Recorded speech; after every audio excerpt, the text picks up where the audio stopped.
Hello, ladies and gentlemen.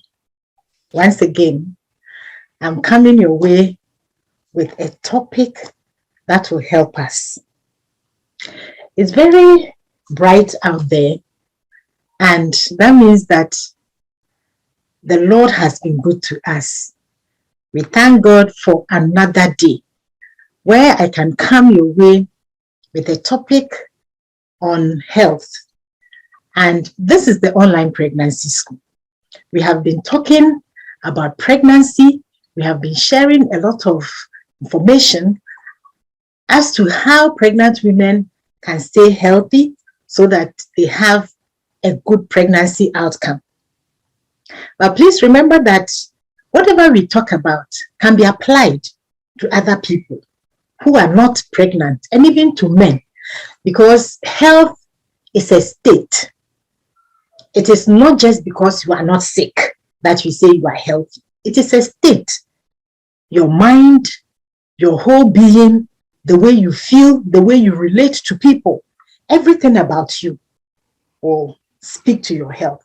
So it's important that as we listen, we also learn things that we can use for ourselves. This is the online pregnancy school, and my name is Dr. Linda Van Utu. I hope you have been enjoying the sessions that we've been bringing your way. A lot of people have reached out with different questions. Some of the questions are on topics that we have already treated. Others we haven't treated yet, but we have found time to answer most of them.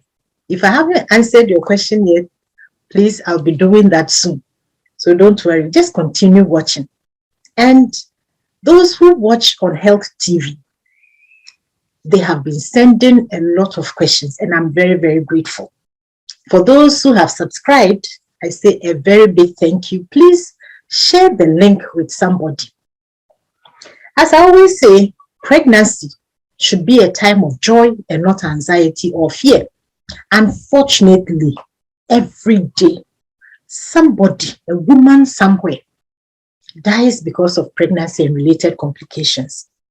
A child is born dead, a stillbirth, or this child dies a few days after delivery because of something that happened. Most of these deaths are preventable, and that is why we continue to bring you the online pregnancy school. So please share with friends and family. Copy that link and share with somebody.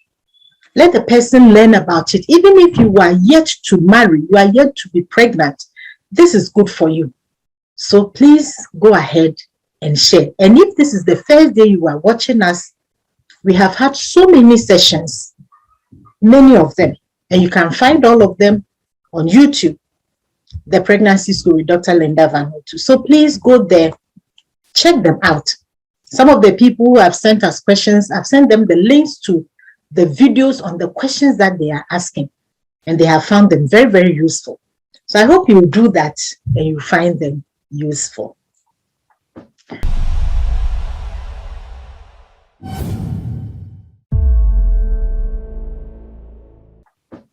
Welcome to today's session. Today I'm going to talk about a topic that is good for everyone. It's not just for the pregnant woman, it's good for everyone.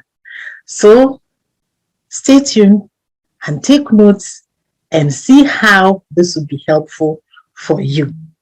I'm going to talk about sleep. Sleep. It is something that is very important. Everybody sleeps one time or the other. But have we taken the time to look at sleep and what it does for us? And I will then talk about sleep in the pregnant woman, because we want them to be healthy, we want the babies to be healthy. So today I'm going to talk about sleep. What about sleep? Over the world, research has found that about 67% of people, adults, so it means if you take 10 adults, almost 7 of them have a problem with sleep one way or the other. So it means that a lot of people out there are not sleeping well. and therefore they are not getting the benefits of sleep. And this has made lack of sleep or sleep deprivation a public health concern, which means it is something that needs to be addressed not for individuals, but for communities and in fact for the whole world.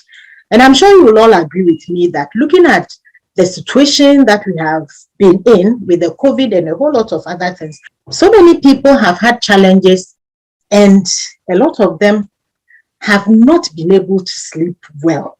Some of them, by God's grace, they have overcome what it was, but there are still others who are not able to sleep well. And there are many reasons why people are not able to sleep well. One of them is that they are so worried about a particular condition. It may be a situation to do with their relationship. Maybe they're having challenges with their husbands or wives or children or other people of the family. Some of them, it may be because of work, that they have challenges at work. Somebody is disturbing you at your workplace. Somebody is making your life uncomfortable. So you are not able to sleep because when you get home, you are still thinking about what is happening in the office. For some people, it may be because of lack of money. That can be a very important reason why people cannot sleep, because you have things that you have to pay for. You have your children that you have to take care of, or even yourself that you have to take care of. So money can be a reason why people cannot sleep. For others, it may be because they are in school. They are going to write an exam, or they have some assignments, and that is keeping them awake at night. They are not able to sleep. For others, unfortunately, it may be because they are sick, and that is preventing them from sleeping, because when they go to bed, they struggle with sleep. Now, for others, it may be because they are pregnant. Pregnancy can also affect the way we sleep. I'm sure you can identify with one of those points that I've raised. All of us have one reason or the other why when we go to bed, we are not able to sleep well. Now, I want to draw your attention to the fact that sleep is very important. And God has made it in such a way that there are stages that we go through when we go to bed. And science has gone deep into this to find out what happens when people go to bed. And they've identified that there are 4 main stages that people go through when they go to bed. I will not go through each of them into detail, but I just want you to know that when we go to bed, we don't just fall asleep and that is it. There are stages that we go through, and each stage has a health benefit for you, whether you are a man or a woman, pregnant or not pregnant. Once you go to bed, these stages are there, and each of them has a need that we have to be aware of.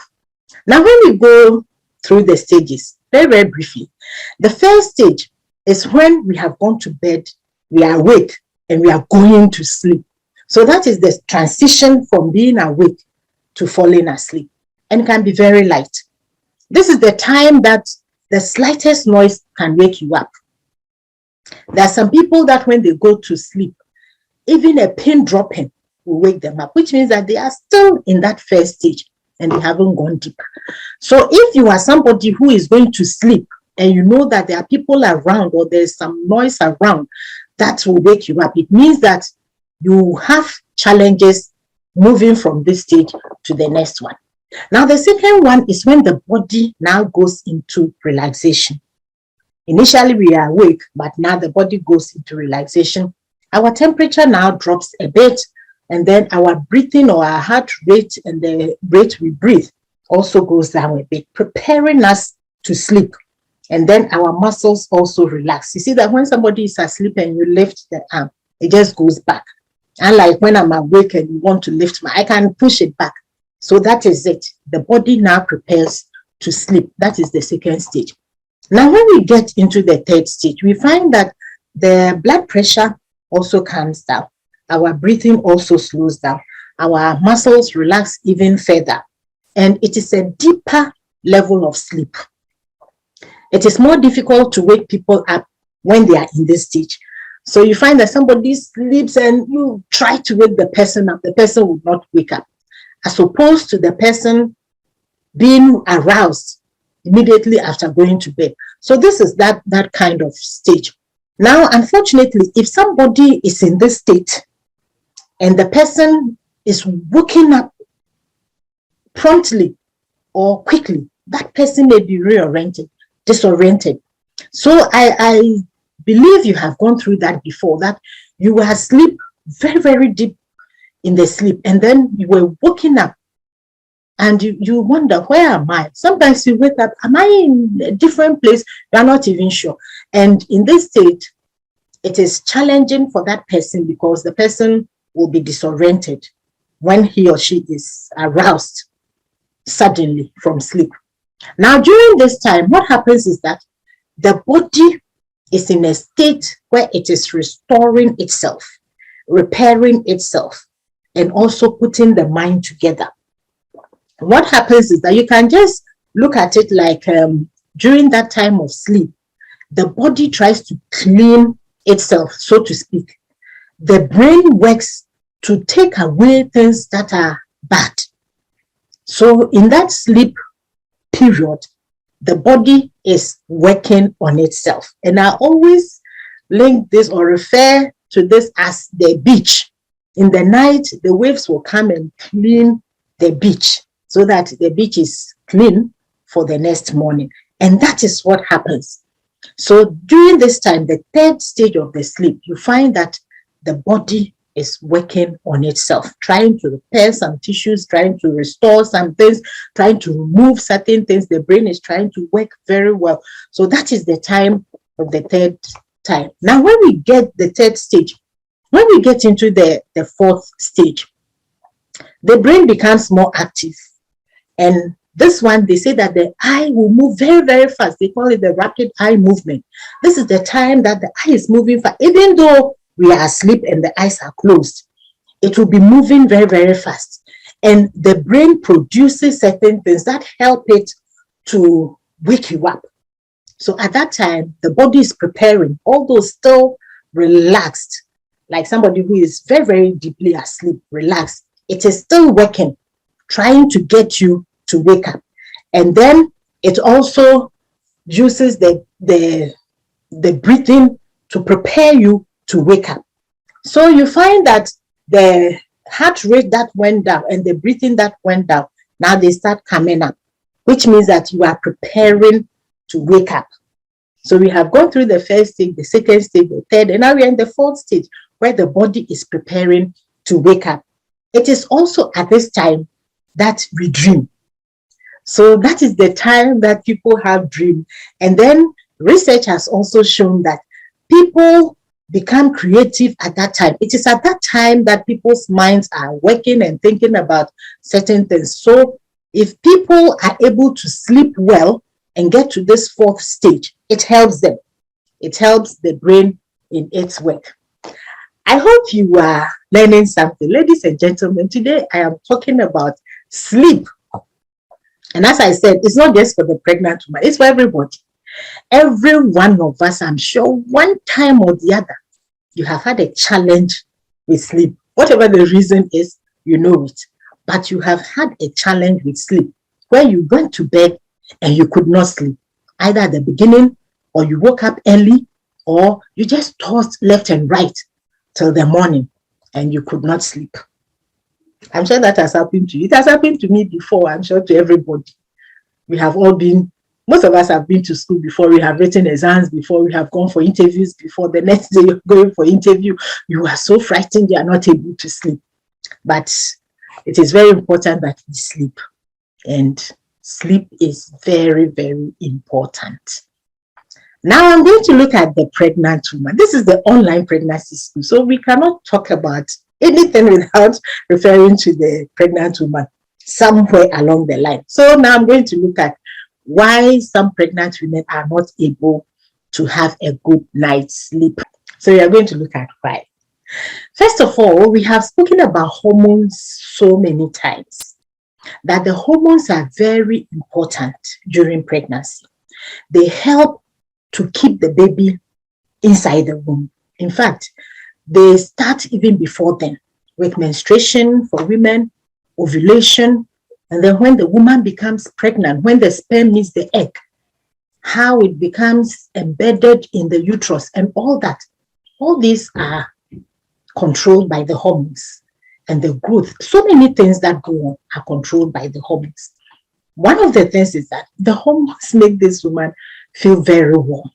So you see that a pregnant woman will be sweating. Maybe when you are at home, you don't even want to wear any dress that will be a challenge for you because they feel very warm. So you find that it is one of the reasons why they might have challenges sleeping because they feel so warm. Whether it's in the afternoon or in the night, some of them feel so warm that becomes very uncomfortable and they cannot sleep. For some of them, it is because of the nausea, the feeling of vomiting and the vomiting itself. Some of them, when they go to lie down, they have so many challenges because they feel like vomiting and they have to get up to go and vomit, or they try to vomit, but nothing comes out. So that could be a reason. Another one is that when they eat, they feel like the food is coming back. That makes them very, very uncomfortable. So they cannot even sleep. So that could be another reason why a pregnant woman cannot sleep. Now, for some of them, it is because they feel just uncomfortable. You feel that you feel like your heart is beating so much, you can hear your heart beating. You just feel so bad that it becomes difficult for you to sleep. Others have shortness of breath. They breathe, but they think they are still desiring for more air. That can even cause them the challenge of not being able to sleep. Others, it is because they keep urinating. They go and urinate so often.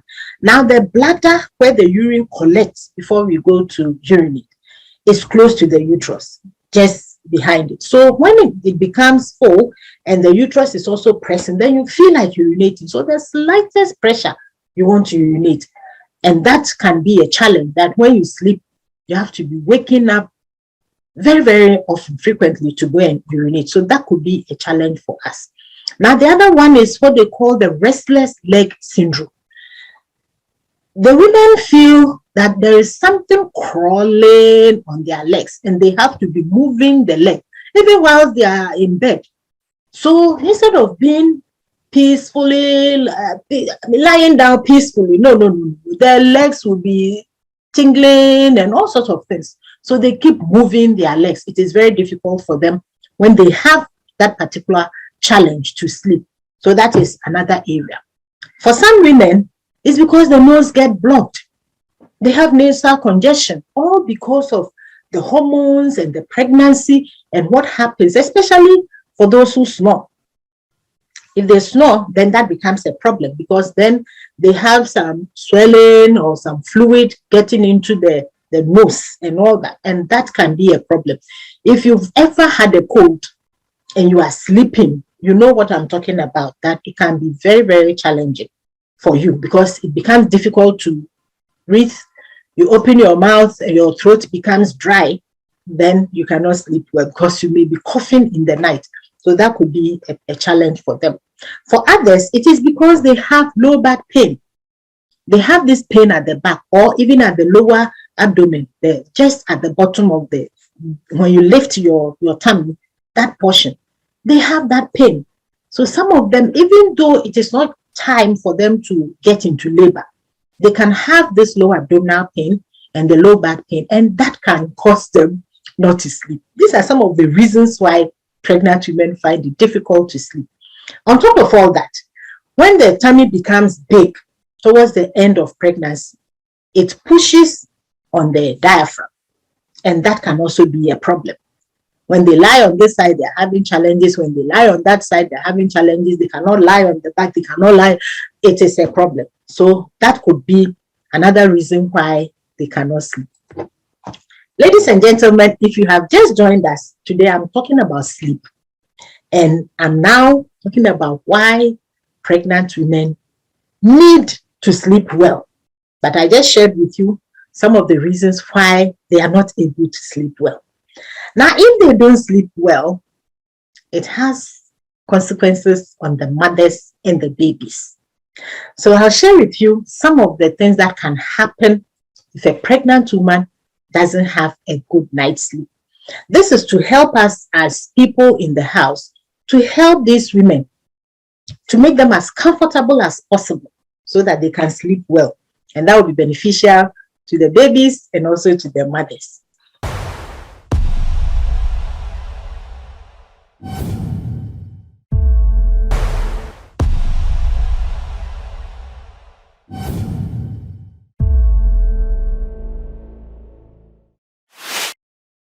I hope you have learned something new today and you will share with friends and family.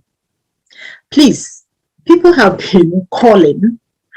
I would love for you to send me a message if you have a question.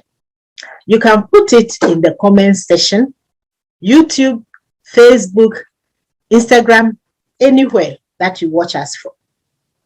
If you are watching us from Health TV, then please send me a WhatsApp message on the number that you see down there. Do not call, please. There are so many that I would prefer to be chatting. First, some people have called you based on what the messages that you sent. So please, if you have any question, if you have any challenge, if you want something to be explained further, just send me a message. You can send a message in the comment section. And remember to like our page, give us thumbs up, share with friends and family, copy that link and share. There might be pregnant women out there who think that sleeping 2 hours or 3 hours, 4 hours a night is enough. It is not. There are a lot of women who are going through pregnancy but not enjoying the fruit of their labor because the babies are born with some challenges. Is it possible that they are not sleeping well? That is a question for all of us. So please remember, thousands of women lose their lives because of pregnancy and childbirth. Millions of babies are born dead. Stillbirth, preterm delivery, miscarriages, newborn deaths. Is it possible that some of these are because they are not sleeping well? Let's share this video widely so that people would know what to do. And if you're a pregnant woman and you have a worry, a reason why you are not sleeping, please, when you get to the hospital, share with the health workers, or you can send me a message and I'll be very happy to respond so that pregnancy becomes a time of joy and not anxiety or fear. Once again, my name is Dr. Linda Vanutu, a doctor, a public health specialist, advocate for maternal and newborn as well as family health. Survival is key. Let's help pregnant women to survive. Let's prevent maternal and newborn deaths. Stillbirths are also preventable. If you have ever had a stillbirth or a miscarriage, you are still struggling to understand why me, send me a message and we'll link up with you. See you in my next video where I bring you another topic on health. And please remember, promise from the womb. Learn something about pregnancy. There's so much that you can learn. So much. Get yourself a copy. Get a copy for somebody. Together, let's make pregnancy an enjoyable experience. Bye for now. Bye.